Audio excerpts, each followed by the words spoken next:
Good morning friends, my name is Akshay Bogade. I am a qualified company secretary. काफ़ी लोगों का question था कि सर कंपनीज एक्ट का पेपर कैसे लिखना है। मैं यहाँ पे मेरी स्ट्रेटेजी बताऊँगा आपको।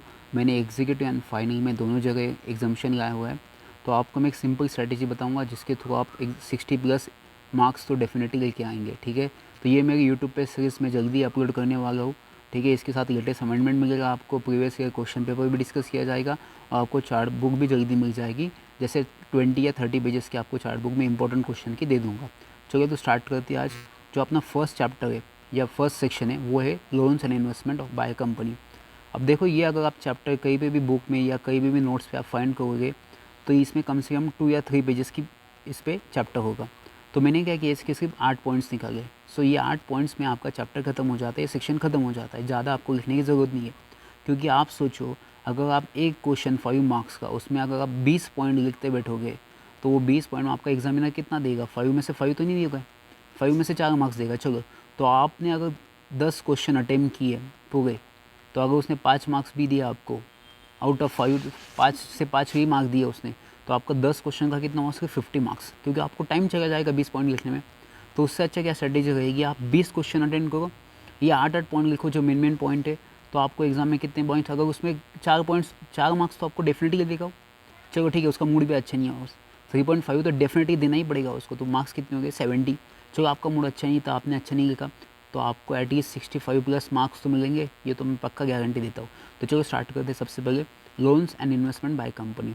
तो सेक्शन 186 फर्स्ट पॉइंट रहेगा आपका कि देखो, कोई भी कंपनी को अगर इन्वेस्टमेंट करना है तो वो 2 लेयर्स के ज़्यादा इन्वेस्टमेंट नहीं कर सकते। फॉर एग्जांपल, ए कंपनी है, अगर उसको इन्वेस्टमेंट करना है तो उसकी 2 सब्सिडरीज है, बी या सी, सिर्फ उसमें ही इन्वेस्टमेंट कर सकता है वो, बाकी उसके सब्सिडरी के डी ई में नहीं इन्वेस्टमेंट कर सकता, सिर्फ 2 लेयर्स में इन्वेस्टमेंट कर सकता है। सेकंड, फॉरेन कंपनी के लिए एप्लीकेबल नहीं है। फॉरेन कंपनी रजिस्टर है वहाँ पे, उनके रूल्स एंड रेगुलेशंस वहाँ पे उनको एप्लीकेबल है, उधर अलाउड है, तो कोई दिक्कत नहीं, वो कर सकती है। थर्ड चीज़, तो आपको कितना परसेंटेज आप दे सकते हैं किसी को लोन्स, गारंटी या सिक्योरिटी?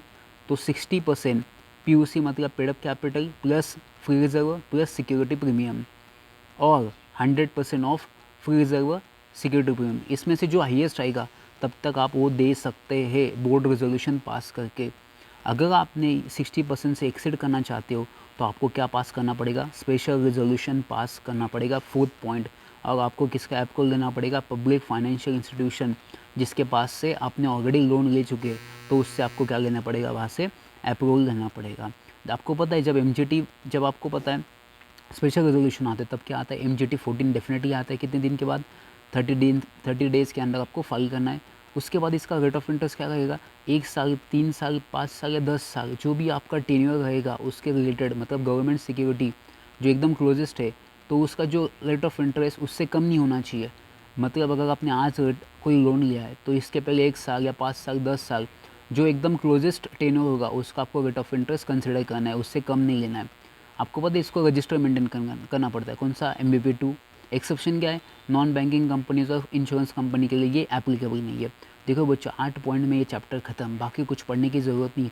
अगर आपको कोई भी सपने में उठा के बोले ना कि बताओ सेक्शन 186 क्या है, सीधा उसको बताओ। एग्जाम में क्वेश्चन दिखा आपको, और एग्जाम में क्वेश्चन क्या आएगा कि उन्होंने 50% PUC का किया, बताओ क्या प्रोसेस है। सीधा फर्स्ट से लेके 8 तक यही सेम पॉइंट। कोई आपको बताएगा कि उन्होंने 60% से एक्सीड किया तो स्पेशल रेजोल्यूशन पास किया, प्रोसेस बताओ, वापस फर्स्ट से 8।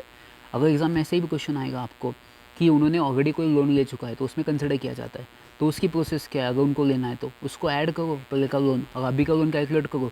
अगर बोर्ड रेजोल्यूशन चाहिए तो ये प्रोसेस सेम आएगी, और एडिशनल स्पेशल रेजोल्यूशन की प्रोसेस भी लिख दो, आपको एडिशनल मार्क्स मिल जाएंगे।